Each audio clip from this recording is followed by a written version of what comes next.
नमस्कार, आप देख रहे हैं सुदर्शन न्यूज। मैं हूं आपके साथ शिवम दत्त मेहता। रात के 9 बज चुके हैं। समय हो गया है आपके नए पसंदीदा शो यानी कि जनमत का एकमात्र ऐसा शो जहां आप हर खबर पर पोल के माध्यम से भाग ले सकते हैं, सोशल मीडिया कर सकते हैं। हर खबर पर आपकी राय हम दिखाते हैं आपको। आज हम जिन विषयों पर चर्चा करेंगे उन पर जल्दी से एक नजर डाल लेते हैं आपकी फेवरेट शो यानी कि जनमत में। जी हां, जनमत में सोशल मीडिया प्लेटफॉर्म एक्स पर जाइए, हर पोल पर आप वोट दीजिए। पहला बड़ा मुद्दा, हरियाणा में सियासत आखिर क्या हो रहा है। हरियाणा विधानसभा की अगर बात करें, क्या मेजॉरिटी है, नहीं है, बहुमत साबित करना है, नहीं करना है। हमारा एनालिसिस देखिएगा, विस्तार से आप समझ पाएंगे कि आखिर हरियाणा में हो क्या रहा है राजनीति में। फिर आगे बढ़ेंगे, बात कर। जी हां, आज बेहतरीन दिन अक्षय तृतीया भी है और भगवान का आशीर्वाद का दिन भी आज ही है। तो केदारनाथ में बाबा भोलेनाथ के दरवाजे, मंदिर के कपाट जो हैं वो खुले हैं। आशीर्वाद भगवान का मिले सभी को, दर्शन का मौका भी हमारी इस रिपोर्ट के माध्यम से भी आपको सौभाग्य प्राप्त होगा।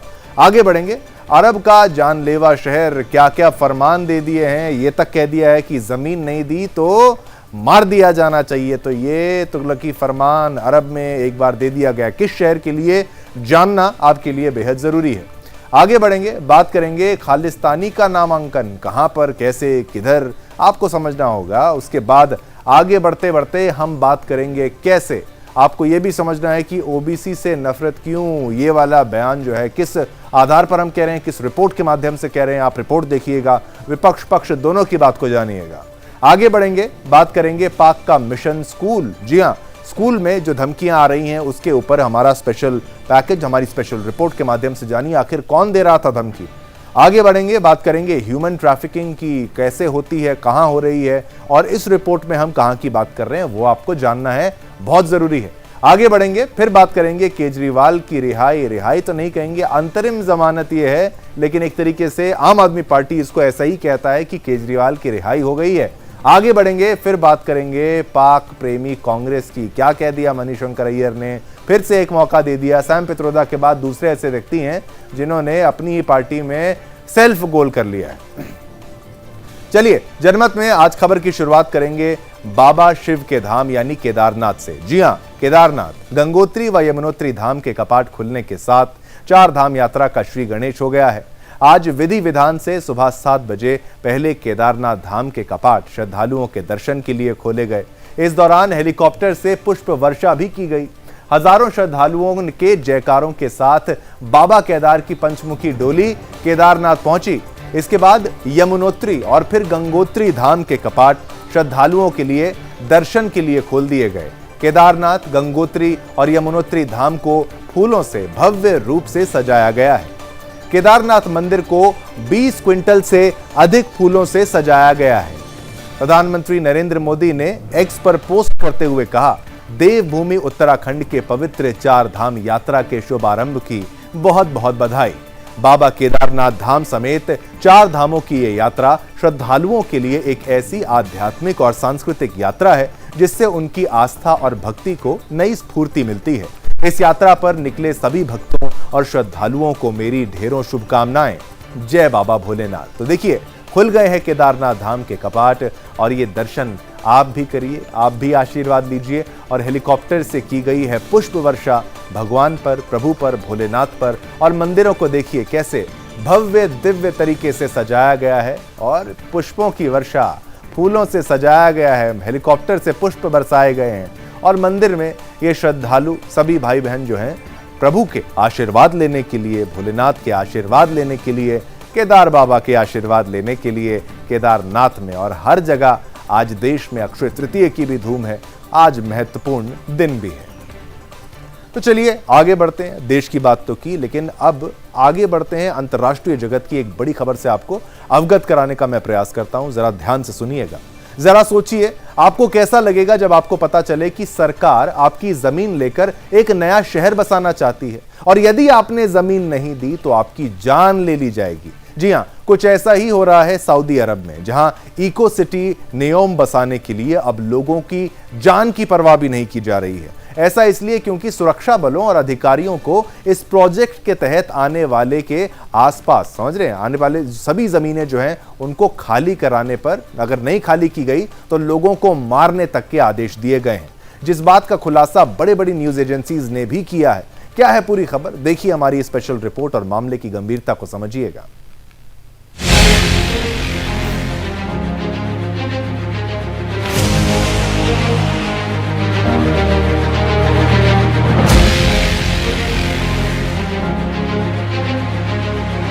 सऊदी अरब में एक नया प्रोजेक्ट शुरू हो रहा है जिसका नाम है नियोम। नियोम भी सऊदी अरब के प्रिंस मोहम्मद बिन सलमान का ड्रीम प्रोजेक्ट है। यही वजह है कि वो हुवैतत समुदाय से निपटने में इतनी बर्बरता दिखा रही है। सऊदी अरब के इंटेलिजेंस डायरेक्टरेट से जुड़े एक जानकार ने नाम ना बताने की शर्त पर बताया कि कैसे क्लियरेंस ऑर्डर पास किया गया और उसमें क्या कहा गया था। इस बीच सऊदी अरब के अधिकारियों ने बताया कि दी लाइन के आसपास से जिन्हें हटने के लिए कहा गया था उन्हें मुआवजे की पेशकश की गई थी। वैसे मानव अधिकार संगठन ने इस बारे में जानकारी दी कि तय वादे के हिसाब से लोगों को रकम कम दी गई थी। नियोम सऊदी अरब का इको रीजन है जो कि देश के विजन 2030 का हिस्सा है। वो इस प्रोजेक्ट के जरिए तेल से इतर अपनी अर्थव्यवस्था का विस्तार करना चाहता है। $500 बिलियन के निवेश वाले इस फ्लैगशिप प्रोजेक्ट को ऐसा शहर बताया जा रहा है जहां पर गाड़ियां नहीं होंगी। ये पूरा शहर एक लाइन के आकार में होगा जो कि 200 मीटर चौड़ा और 170 किमी लंबा रहेगा। हालांकि इसका सिर्फ 2.4 किमी हिस्सा ही साल 2030 तक पूरा हो पाएगा। नियोम इको प्रोजेक्ट के तहत दी लाइन के रास्ते के लिए उन्हें खाड़ी देश में कुछ लोगों को वहां से हटने के निर्देश दिया गया था। Report Sudarshan news.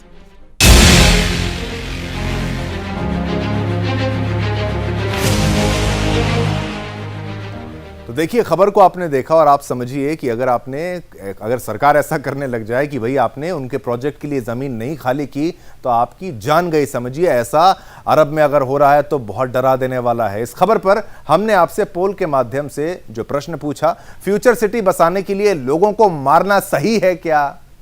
देखिए 11% लोग ऐसे भी हैं जो हाँ में जवाब दे रहे हैं। ये थोड़ा सा अजीब हो गया, लेकिन लगभग 90% लोग ये कह रहे हैं कि नहीं, मारना उचित नहीं है। भाई अब ये सऊदी अरब को भी आपको समझाना होगा। ऐसे प्रोजेक्ट अगर आप बनाएंगे कि लोग अगर खाली ना करें, जान से मार दिया जाए, तो ये किस बात की बातचीत है? इसको आप नहीं कह सकते कि भाई किसी भी देश में ऐसा होना चाहिए। पर खैर, अरब का मामला है, वो ज्यादा बेहतर समझते होंगे वहां की परेशानी को।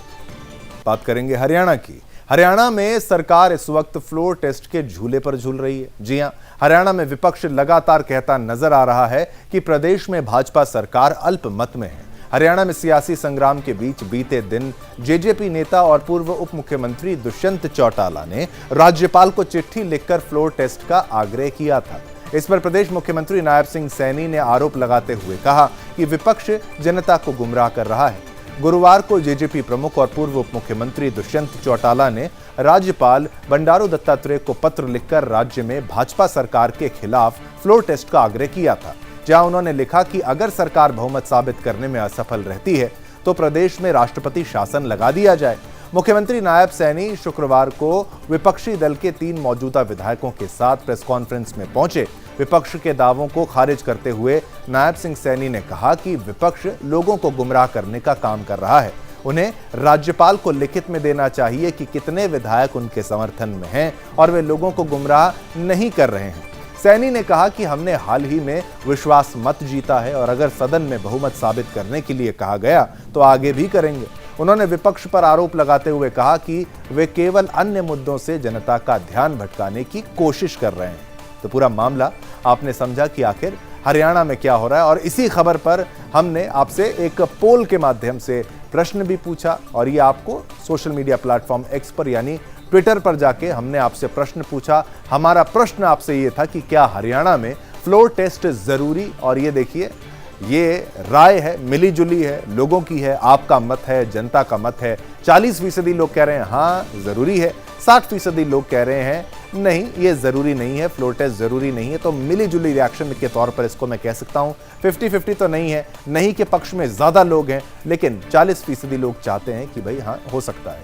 आगे बढ़ेंगे, अब बात करेंगे अमृतपाल की। जी हां, देश भर में इन दिनों चुनाव का मौसम हावी है। सभी लोग लोकतंत्र का उत्सव मना रहे हैं। पंजाब की 13 लोकसभा सीटों पर 7वें चरण में 1 जून को वोटिंग होगी। इसी बीच वारिस पंजाब डे के चीफ यानी अमृतपाल सिंह ने पंजाब एंड हरियाणा हाईकोर्ट का दरवाजा खटखटाया है। उसने अपनी याचिका में मांग की है कि खडूर साहिब लोकसभा सीट से नामांकन दाखिल करने के लिए उसे 7 दिन के लिए अस्थायी तौर पर रिहा कर दिया जाए। देखिए, रिहा चाहता है, रिहाई हो जाए। अब ये कितना सही है, कितना गलत, ये फैसला कोर्ट करेगा। लेकिन हैरानी की बात यह है कि अलग खालिस्तान की मांग करने वाले भी भारत में चुनाव लड़ना चाहते हैं। अगर उनको चाहिए सब कुछ अलग, लेकिन चुनाव लड़ना है भारत के अंदर रहकर और इसी पूरे लोकतंत्र के ढांचे के अनुसार। अब यह देखना दिलचस्प होगा कि कोर्ट इस पर क्या निर्णय लेता है। लेकिन उससे पहले देखिए हमारी ये स्पेशल रिपोर्ट और मामले की गंभीरता को समझिएगा।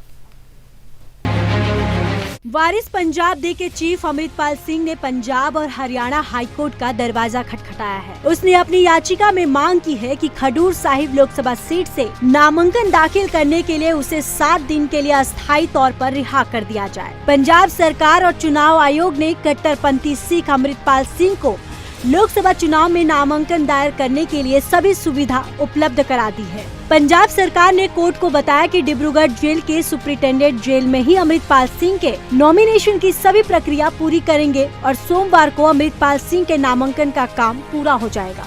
इस जानकारी के बाद हाईकोर्ट ने अमृतपाल सिंह की याचिका का निपटारा कर दिया। इससे साफ है कि अमृतपाल सिंह को अपना नामांकन जेल से ही भरना होगा। उसे इसके लिए 7 दिनों की अस्थायी रिहाई नहीं दी जाएगी। आपको बता दें कि अपनी याचिका में उन्होंने एनएसए की धारा 15 के अनुसार 7 दिनों के लिए अपनी अस्थायी रिहाई के लिए निर्देश मांगे हैं, ताकि वह खंडूर साहिब से लोकसभा चुनाव लड़ने के लिए रिटर्निंग ऑफिसर के समक्ष अपना नामांकन दाखिल कर सके, जिसके लिए नामांकन की अंतिम तिथि 14 मई है। चुनाव लड़ने से संबंधित सभी औपचारिकताओं को पूरा करने के लिए उनकी नवीनतम तस्वीर क्लिक करने और नया बैंक खाता खोलने आदि सहित कई अन्य गतिविधियों में उनकी सहायता करने के लिए निर्देश मांगे गए। अमृतपाल के पिता तरसेम सिंह ने दावा करते हुए कहा कि उनका बेटा अपने समर्थकों के आग्रह पर चुनाव लड़ रहा है। अमृतपाल को सिमरनजीत सिंह मान और परमजीत और खालडा का समर्थन मिल रहा है। इसी बीच बड़ी जानकारी ये भी है कि दिवंगत दीप सिद्धू के भाई संदीप सिद्धू भी अमृतपाल के लिए प्रचार कर रहा है। Bureau report, Sudarshan. अब इस खबर पर हमने पोल के माध्यम से आपसे क्या प्रश्न पूछा, ये भी हम आपको बता देते हैं। हमने आपसे प्रश्न पूछा कि खालिस्तान की मांग करने वालों को भी लड़ना चाहिए चुनाव। हाँ में जवाब देने वाले 35% हैं, लेकिन हैं, वो कहते हैं भाई हाँ लड़िए, ठीक है, इनका मत है। लेकिन 65% कहते हैं नहीं लड़ना चाहिए चुनाव। खालिस्तान की मांग करने वालों को बिल्कुल नहीं लड़ना चाहिए चुनाव। और ये विडंबना देखिए, लेकिन जनता का मत है, आपका मत है। आपने सोशल मीडिया प्लेटफॉर्म एक्स पर आके पोल में भाग लिया और ये आपका जैसे आपने वोट किया वैसा, बिल्कुल वैसा ही हम आपको जनमत में हर रोज दिखाते हैं। और ये विचित्र रोचक पोल के नतीजे आप जनमत में केवल सुदर्शन न्यूज पर देख सकते हैं। आगे बढ़ते हैं जनमत में। अब बात दिल्ली के मुख्यमंत्री अरविंद केजरीवाल की करते हैं। आज आम आदमी पार्टी के लिए तो बिल्कुल एकदम कह सकते हैं कि भाई त्योहार का दिन है, जिनको आप सुप्रीम कोर्ट ने अंतरिम जमानत दे दी है, यानी कि इंटरिम बेल दे दी है। आपको बता दें, सुप्रीम कोर्ट ने शराब नीति घोटाले में गिरफ्तारी के खिलाफ दिल्ली के मुख्यमंत्री अरविंद केजरीवाल की याचिका पर सुनवाई करते हुए बीते मंगलवार को प्रवर्तन निदेशालय से कई सवाल पूछे थे। इससे पहले सीएम की गिरफ्तारी को असंवैधानिक बताने वाली याचिका पर दिल्ली हाई कोर्ट से सीएम को राहत नहीं मिली। सीएम अरविंद केजरीवाल ने याचिका में एजेंसी की तरफ से की गई गिरफ्तारी के समय पर सवाल उठाया था। साथ ही कहा था कि ये लोकतंत्र, निष्पक्ष चुनाव और समान अवसर सहित संविधान की बुनियादी संरचना का उल्लंघन है। क्या है खबर, देखिए हमारी ये स्पेशल रिपोर्ट।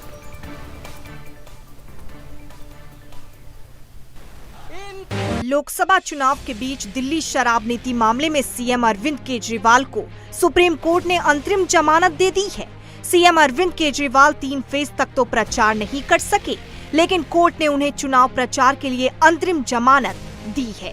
ये जमानत उन्हें 1 जून तक के लिए दी गई है। वो क्या कह सकते हैं क्या नहीं कह सकते हैं कैंपेन में, पॉलिटिकल नॉन पॉलिटिकल, वो कोई रिस्ट्रिक्शंस इंपोज नहीं की गई हैं और ये 2 जून तक पूरा का पूरा ऑर्डर ऑपरेट करेगा। तो ये 2 जून को आप सरेंडर करेंगे कि क्या होगा? देखिए, अभी जो ऑर्डर कह रहा है वो 2 जून तक के लिए है। हम ऑर्डर देखेंगे, उसको पूरी तरह से एग्जामिन करेंगे और उसके बाद की कार्रवाई क्या होगी उसके बाद ही हम बता सकते हैं। बता दें कि सीएम केजरीवाल ने जुलाई तक जमानत दिए जाने की मांग की थी।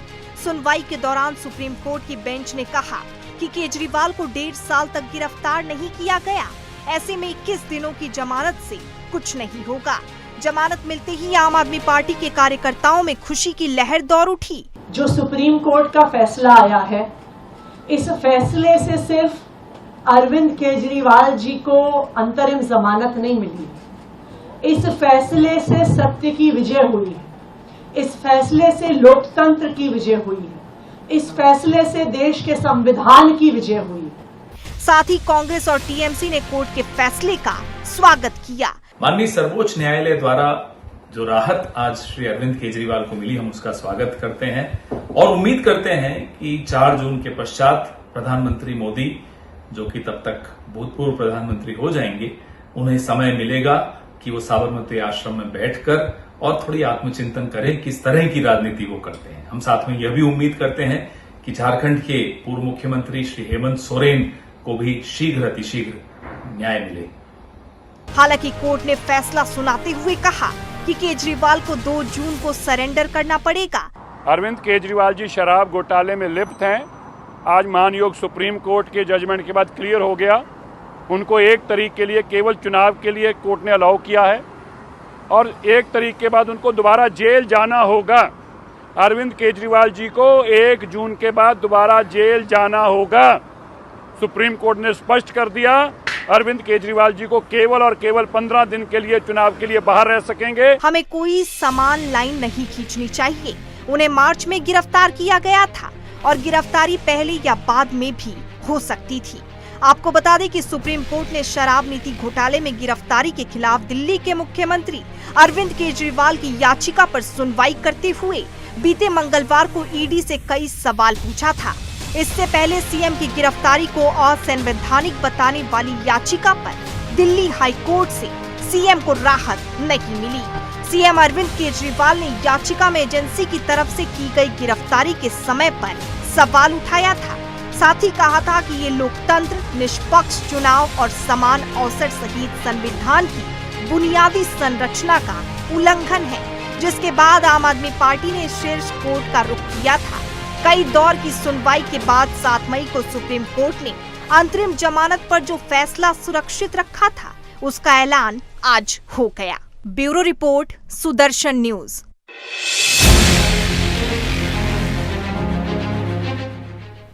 तो देखिए, इस खबर पर हमने पोल के माध्यम से आपसे प्रश्न पूछा। प्रश्न क्या था वो देख लीजिए। केजरीवाल की जमानत सही है क्या?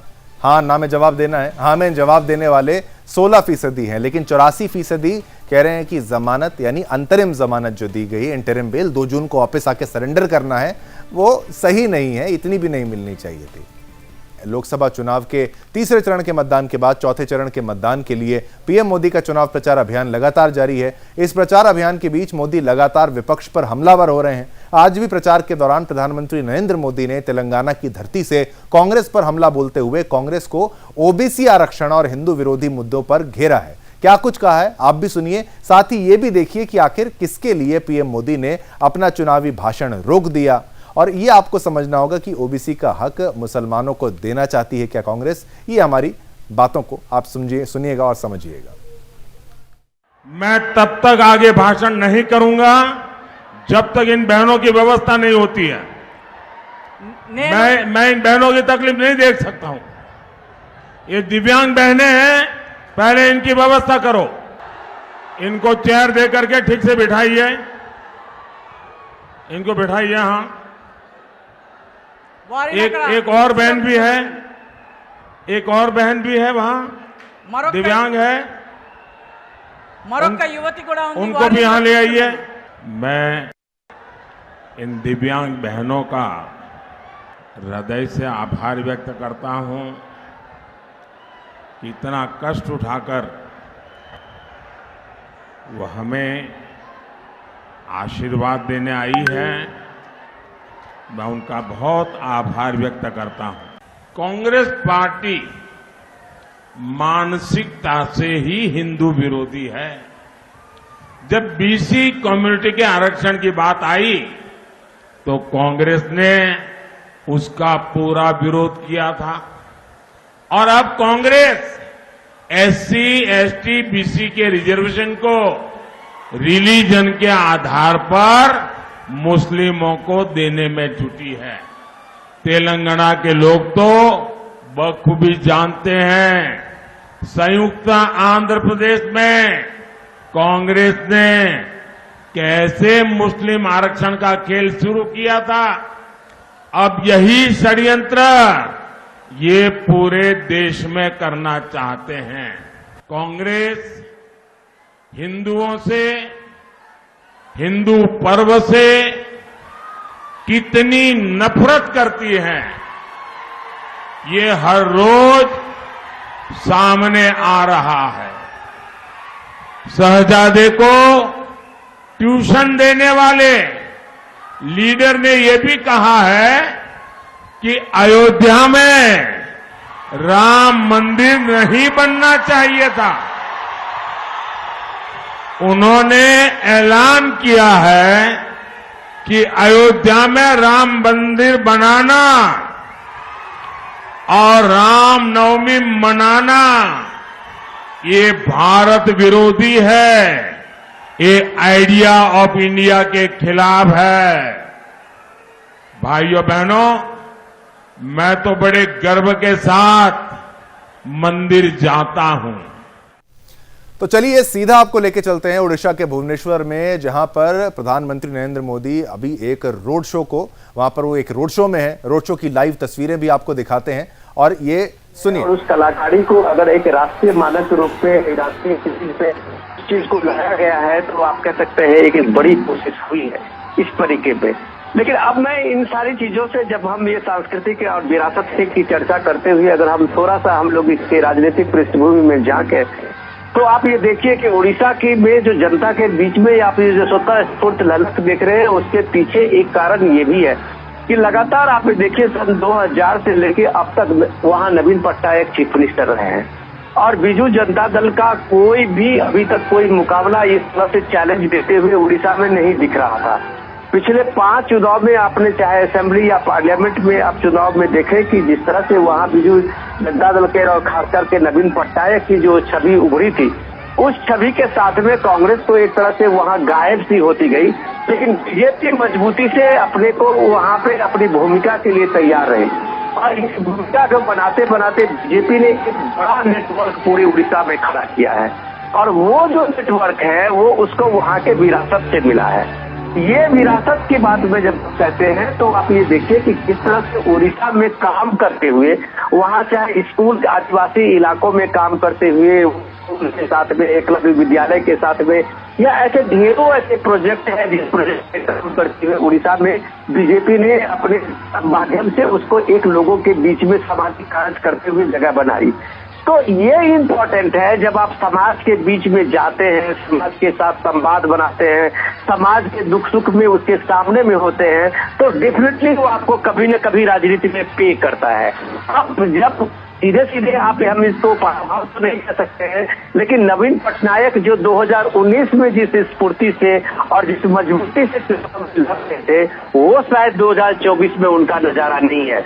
अभी आप बीजू जनता दल के देखिए कई कद्दावर लीडर तो बीजू जनता दल के एक अंदर आप कह सकते हैं कि वो रहे हुए थे या वो एक तरह से स्टील बॉडी थे बीजू जनता दल के लिए, वो सारे लोग बीजू जनता दल को छोड़ते हुए बीजेपी में शामिल हो गए हैं। तो ये जो अब जो नवीन पटनायक की जो भूमिका है एक टीम के रूप में बीजू जनता दल को अपने कोई इस लड़ाई में सामने में रखा है, लेकिन संवाद के रूप में, पब्लिक से कनेक्ट के रूप में, वहाँ नेतृत्व के रूप में अब नवीन पटनायक की भूमिका नहीं रह गई है। तो ये जो इस बार का जो 2024 की वो चुनौती जो है वो बीजेपी ने एक बड़ी चुनौती बढ़ाई है बीजू जनता दल के लिए, और ये जो चुनौती है वो बीजेपी को लोकसभा के साथ साथ वहाँ के विधानसभाओं में काफी तेज दे रहा है। तो आप ये एक बात, हम इस बात को हमें समझने की जरूरत है कि बीजेपी इस बार उड़ीसा में बहुत अच्छा कर रही है। वो अच्छा करने के पीछे बीजेपी की एक लगातार कोशिश की है। अब आप देखिए, हमारे महामहिम राष्ट्रपति भी वहाँ उड़ीसा से आते हैं, तो उस ट्राइबल इलाके से आते हैं जहाँ आप इसको कल्पना नहीं कर सकते थे कि जिस इलाके में कभी कोई बच्ची, कभी कम से कम आदिवासी बच्ची स्कूल जाती होगी, वहाँ उसने अपनी मेहनत से, अपनी लगन से महामहिम जो हमारी राष्ट्रपति है वो किस तरह से वहाँ संघर्ष करती रही है, और उसके बाद वो शिक्षिका भी बनती है स्कूल की, और उसके साथ साथ अपने सामाजिक कार्यों से बीजेपी के साथ जुड़ती भी है, और वहाँ मंत्री भी रहती है। उस 2000 के समय में जब बीजेपी और नवीन पटनायक की सरकार बनी थी, जहां तक मुझे याद है जी। तो ये सारी चीजें, जब डेवलपमेंट आप ये देखिए, तो इस डेवलपमेंट में आपको पक्का यकीन करना होगा कि बीजेपी अचानक उठ के आज वहां पे अपना इस तरह के माहौल, चुनौती वाला जो उनका सिचुएशन बनाया है नवीन पटनायक को, अचानक नहीं हुआ है। इसके लिए उनका लंबा संघर्ष है, और मोदी जी में, खास करके प्राइम मिनिस्टर मोदी में ये खासियत है कि वो अपने कार्यकर्ताओं से, अपने जो वहाँ पे कैडर से लगातार संपर्क करते हैं, उनसे संवाद करते हैं, और वो संवाद की जो आप इस तरह से नतीजा देखते हैं, उसका परिणाम देखते हैं, इस रोड शो में देखते हैं। क्या कल्पना कर सकते थे बीजेपी के और प्राइम मिनिस्टर मोदी के रोड शो में ये 3 किलोमीटर तक लगातार इस तरह की लंबी लंबी कतारें में और उमड़ती हुई होगी। तो ये भीड़ जो है वो उस कार्यकर्ताओं का वही उत्साह है, और ये भीड़ जो है वो प्राइम मिनिस्टर मोदी का वो कनेक्शन है जो उड़ीसा में लगभग अपने सारे कार्यकर्ताओं के साथ बनाया है। आशुतोष मिश्रा भी हमारे साथ लगातार बने हुए। आशुतोष, क्योंकि जो बात विनोद जी कह रहे हैं उसको आप किस तरह से देखते हैं?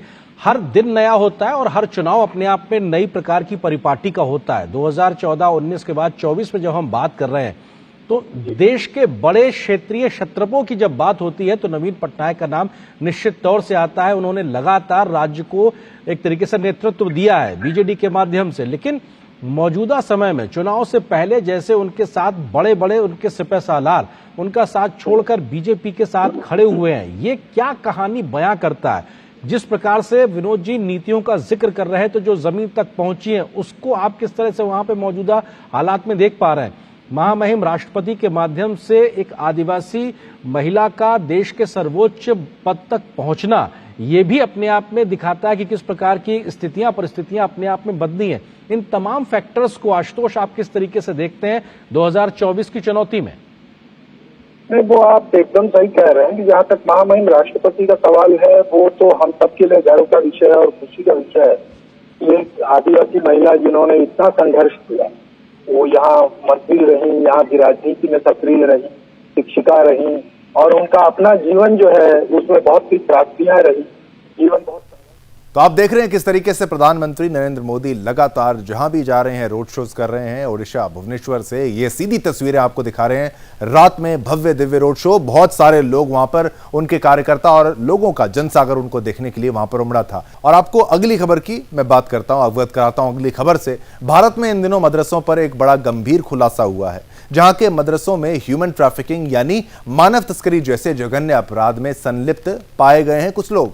भारत में मानव तस्करी से जुड़ा यह ताजा मामला उत्तर प्रदेश के प्रयागराज का है, जहां अयोध्या के बाद भारी मात्रा में नाबालिग बच्चे मानव तस्करों के चंगुल से छुड़ाए गए हैं। जहां चौंकाने वाली बात यह है कि ये सभी बच्चे मुसलमान हैं और ये सभी मदरसों में शिक्षा के लिए जाते थे, लेकिन ये तमाम निर्दोष और मासूम बच्चे मदरसों के छिपे हुए एजेंडे से अनजान थे। इसी पर देखिए हमारी ये खास रिपोर्ट और मामले की गंभीरता को समझिएगा। मानव तस्करी का मामला कैसे मदरसे में, जहां पर बच्चों को ये माँ बाप सोचते होंगे या फिर पता नहीं जिनके माँ बाप नहीं भी होंगे, वैसे बच्चे भी बेचारे वहां पढ़ते होंगे और ये मानव तस्करी का शिकार हो गए। और सोचिए, मुसलमान ही मुसलमान का दुश्मन, इस खबर के अनुसार पता मुझे तो जान पड़ रहा है कि ऐसा ही हो रहा है। बात करेंगे पाकिस्तान की। चलिए, पाकिस्तान अब भारत के स्कूलों को अपना निशाना बना रहा है। भारत के खिलाफ सीधी लड़ाई में विफल रहने वाला पाकिस्तान अब भारत के छोटे छोटे बच्चों को अपना शिकार बनाना चाह रहा है। पिछले कुछ दिनों पहले की बात है, गुजरात के कर्णावती के 10 स्कूलों को बम से उड़ाने की ईमेल से धमकी आई थी, ईमेल का माध्यम अपनाया गया था। वहीं अब इस धमकी मामले में एक बहुत बड़ा खुलासा हुआ है, जिसमें अब क्राइम ब्रांच ने जानकारी दी है इस मामले का कि सीधा पाकिस्तान जो कनेक्शन अगर बिठाया जाए तो पाकिस्तान से बैठ रहा है। आखिर ऐसा कैसे हुआ, इसी पर हमारी ये स्पेशल रिपोर्ट देखिए और मामले की गंभीरता को भी समझिएगा।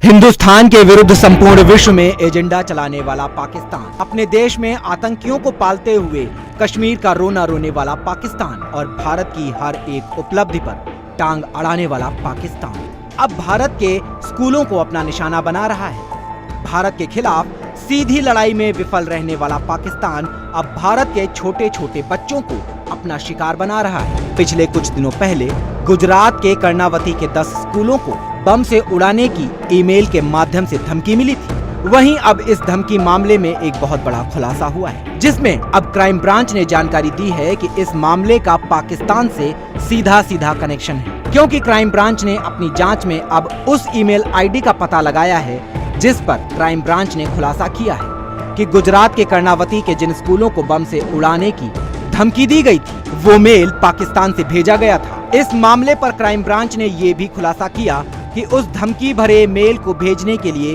रूसी डोमेन का प्रयोग किया गया था। यानी पाकिस्तान अब इस स्तर पर उतर आया है कि वो न सिर्फ भारत के बच्चों को निशाना बना रहा है, बल्कि रूसी डोमेन के प्रयोग से पाक, भारत और रूस के बीच के संबंधों को भी खराब करने की कोशिश कर रहा है।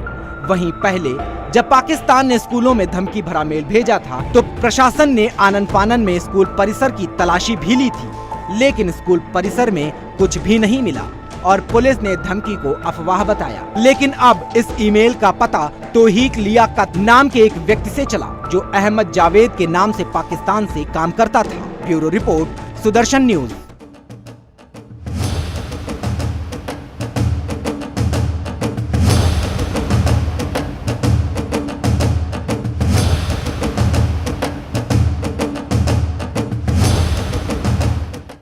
इस खबर पर भी हमने पोल के माध्यम से आपसे क्या प्रश्न पूछा, वो प्रश्न भी आप देख लीजिए। पाकिस्तान का टारगेट भारत के स्कूल हैं क्या? तो 93% लोग हाँ में जवाब दे रहे हैं, 7% ना में जवाब दे रहे हैं। लेकिन मेजॉरिटी, बहुमत, प्रचंड बहुमत ये मानता है कि पाकिस्तान का टारगेट भारत के स्कूल हैं, भारत के बच्चे हैं और इनका अगर इन्होंने कोई गलती की तो मैं तो कहता हूं पाकिस्तान को नक्शे से साफ कर देना चाहिए। ये इनका इलाज। अगर इनकी नज़र हमारे बच्चों पर है और हमारे स्कूलों पे है तो इसका अस्तित्व खत्म हो जाना चाहिए, जल्द से जल्द हो भी जाना चाहिए। आगे बढ़ेंगे, अगली खबर की बात करेंगे। जनमत में अब बात कांग्रेस नेताओं की करते हैं जो अपने बयानों से साबित करते रहे हैं कि कांग्रेस का हाथ भारत के गरीबों के साथ नहीं बल्कि पाकिस्तान के साथ है। पिछला पैकेज भी जो रिपोर्ट थी पाकिस्तान से जुड़ी थी, ये भी पाकिस्तान की खबर निकली लेकिन कांग्रेस से कनेक्टेड है, जिसका ताजा मिसाल आपको बताएं दिग्गज कांग्रेसी नेता मणिशंकर अय्यर ने पेश किया है, जिन्होंने अपने ताजा बयान में कहा है कि पाकिस्तान एक संप्रभु देश है, उनके पास परमाणु बम है। अगर लाहौर स्टेशन पर बम फूटा तो सिर्फ 8 सेकंड में बम का रेडिएशन अमृतसर पहुंच जाएगा। कुछ ऐसा ही बयान कांग्रेस के आने वाले सहयोगी भी, जो सहयोगी हैं वो भी दे चुके हैं। इसी पर देखिए हमारी ये खास रिपोर्ट और मामले की गंभीरता को समझिएगा।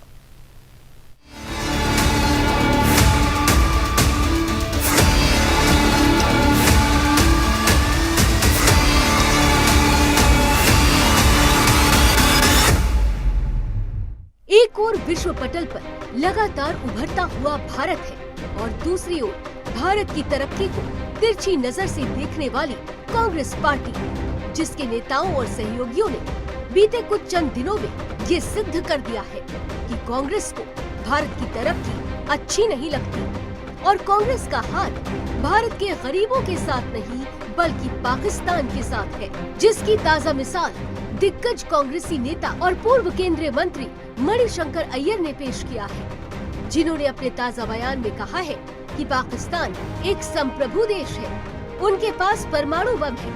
अगर लाहौर स्टेशन पर बम फूटा तो सिर्फ 8 सेकंड में बम का रेडिएशन अमृतसर तक पहुंच जाएगा। कुछ ऐसा ही बयान कांग्रेस के इंडी गठबंधन में शामिल फारूक अब्दुल्ला ने भी दिया था, जिन्होंने कहा था कि पाकिस्तान ने चूड़ियां नहीं पहन रखी है, उनके पास परमाणु बम है और दुर्भाग्य से वो हम पर गिरेंगे। यही नहीं, कांग्रेस का एक अन्य सहयोगी दल सीपीएम अपने घोषणा पत्र में भारत के परमाणु हथियारों को खत्म करने की बात कर चुका है। ऐसे में कांग्रेस पर ये सवाल तो बनता ही है कि आखिर उसके नेता और उसके सहयोगी दल पाकिस्तान की भाषा क्यों बोल रहे हैं। जहां एक को कांग्रेस के सहयोगी भारत को पाकिस्तान के परमाणु बम से डरा रहे हैं, तो वहीं दूसरी ओर उनके कुछ सहयोगी भारत के परमाणु हथियारों को खत्म करने की बात कर रहे हैं। ऐसे में कांग्रेस को भारत विरोधी न कहा जाए तो क्या कहा जाए। Bureau report, Sudarshan news. चलिए, इसी के साथ जनमत में आज यही बड़े मुद्दे आपके लिए हमने पेश किए। कल फिर आएंगे, ऐसे ही नए बड़े मुद्दे आपके लिए लाएंगे। मुझे यानी शिवम दत्त मेहता और मेरे पूरी एडिटोरियल और प्रोडक्शन टीम की तरफ से आप सभी को जय हिंद, जय भारत, जय हिंदुस्तान।